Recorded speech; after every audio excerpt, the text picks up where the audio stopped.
First of all, I would like to thank everyone sa lahat ng bumubuo ng pag-prepare dito sa block screening ng Huwag Kang Titingin, of course. Maraming salamat sa inyong lahat, especially sa mga admins ng mga fandoms, kay Sir Jess, napaka-pogi. At of course, Sparkle, gusto ko rin magpasalamat sa Sparkle. And sa inyo guys, dahil hindi ito mabubuo kung wala kayo, maraming salamat. I really appreciate the love.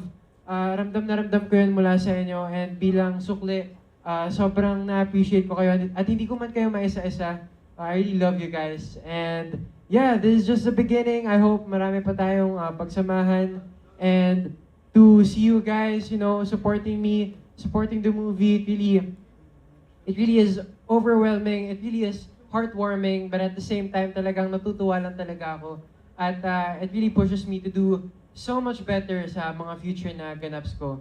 And also guys, I would like to invite you sa upcoming Sparkle Run. This May 30 sa Quirino Grandstand. Tatakbo ko doon, sobrang bilis ko pa naman tumakbo. So ayun, pwede nyo i-scan ang QR code right here. Ayan, para makapag-register na kayo guys. But yeah, I'm just excited para sa inyo dahil mapapanood nyo na ang Huwag Kang Titingin. I mean, for some of you guys, siguro napanood nyo na. Sino ba? Yung mga nakapanood na ba dito?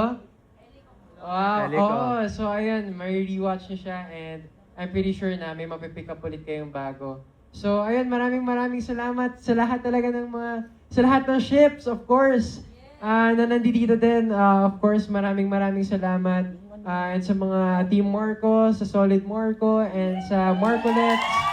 Guys, thank you. And I see you. Maraming salamat. I'm just really grateful to have you guys.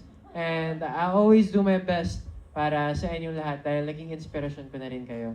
Thank you! Salamat!